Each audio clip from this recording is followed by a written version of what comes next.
नर्मदे हर नर्मदा परिक्रमा मार्ग पायी आज दिनांक 20 तारीख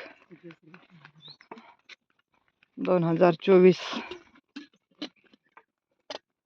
तर रात्री आम्ही होतो विश्रांतीला तपोवन आश्रम येथे.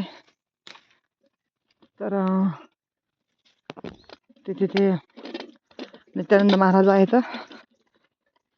तर ते 6 दिवस समाधीमध्ये असतात आणि 7व्या दिवशी गुरुवारी मग ते सगळ्या भक्तांना दर्शन देतात. तर लोक 4-4 दिवस त्यांची वाट बघत बसलेली असतात. आता काल सोमवारपासून लोक थांबलेली होती त्यांच्या दर्शनासाठी आणि आम्हाला अशी काही कल्पनाच नव्हती की इथं असा आश्रम आहे, असे संत आहेत, थोर पुरुष. आम्ही अचानक आपलं दुपारी जेवण केलं आणि पुढं आलो थोडं. तर 2 वाजले ते 2-2:30 वाजले ते. मग आम्हाला असं वाटलं की इथे थोडं मोठं आश्रम आहे, आपण थोडं विश्रांती करू.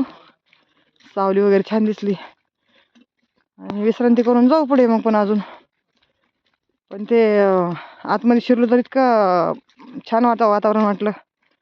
मग आतमध्ये विचारते बाबा म्हणले तिकडे सरळ खाली जा, तिकडे खाली रूम आहे म्हणे आणि त्या रूममध्ये जाऊन विश्रांती करा म्हणले.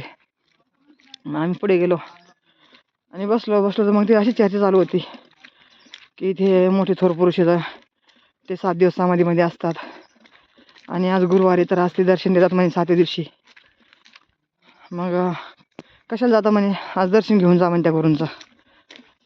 आणि मग आम्ही थांबलो आम्ही. तर मग नर्मदेवर गेलो, तिथं हातपाय तोंड धुतले. नंतर 5 वाजता आरती केली, हरिपाठ वगैरे झाला आणि मग पुन्हा आश्रमावर आलो. आले मग तोपर्यंत 6-6:30 वाजले. मग 7ला त्यांची पालखी मिरवते दत्तात्रयाची. म्हणजे बाबा पण समाधीमधून बाहेर येतात आणि ती पालखी मिरवणूक झाली की मग दर्शन असतं. मग दर्शन अगोदर परिक्रमावासियांना. मग ते दर्शन घेतलं आम्ही.